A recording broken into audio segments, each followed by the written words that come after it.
Hello বন্ধুরা, আজ বানাবো স্পাইসি লর্ড ধোসা। দেখুন কীভাবে বানাতে হচ্ছে। প্রথমে মিউনিসারা দিয়ে দিলাম, এটা পরি মশলা দিয়ে দিলাম। পরিমাণ মশলা দেওয়ার পর এটা মশলা দিতে হবে। মশলা দিয়ে এখন পুরো রেডি করে নিলাম মশলা, ধোসার মশলা। মশলা দেওয়ার পর ভালো করে মশলাটা পুরো মাখিয়ে দিতে হবে চারিদিকে, ভালো করে সেট করে তারপর আবার ঘি দিতে হবে। তারপর পরি মশলা আবার পরি মশলা দিয়ে ধোসাটাকে রেডি হলো। ধোসাটা পাকবে, এবার তাওয়াতে পাকুক। এবারে পনির দিতে হবে।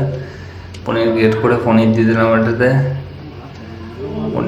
পনিরটা ভালো করে যখন মেখে যাবে তারপর চিজ দিতে হবে ওটা। তারপর পনিরটা মাখুক, পনিরটা ভালো করে মাখবে। পনির মেখে গেল,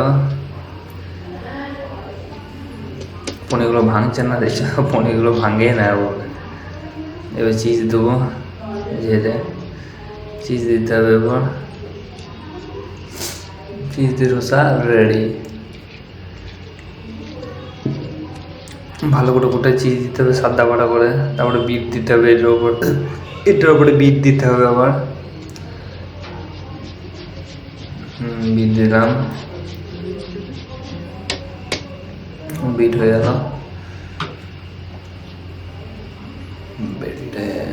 ধনে পাতা আর কিছু না, এবার রোল হয়ে যাবে। আবার কাটিং করে পিস পিস করে দিতে হবে, সার্ভ করতে হবে।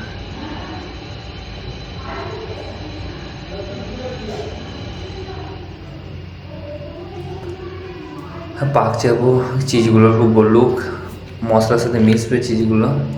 মশলার সাথে মিশে গেল, মিশুক, মিশবে। তারপরে রোল করে গুটিয়ে দিতে হবে। রোল করবো, এবার রোল হয়ে গেল।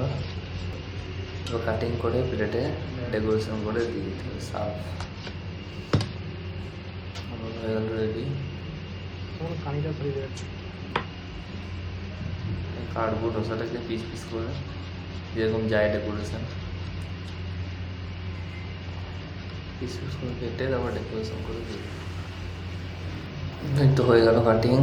কাটছি পিস পিস করে কেটে ধোসা ভালো করে প্লেটে গার্নিশিং করে।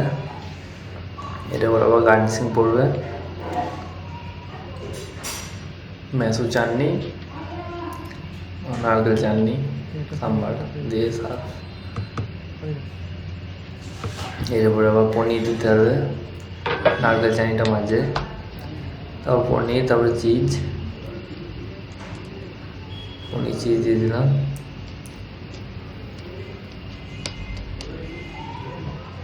অল্প ধনে পাতা আর বিট গার্নিশিং।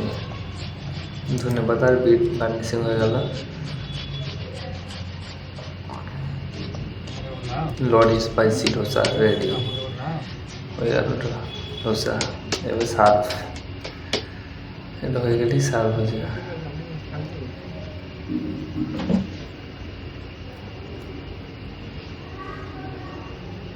ধনে পাতা, সাম্বারটা আলাদা করে দিতে হবে, মেসু চাটনিটা আলাদা। মাছ ধোসা রেডি। এটা সার্ভ হয়ে যাবে।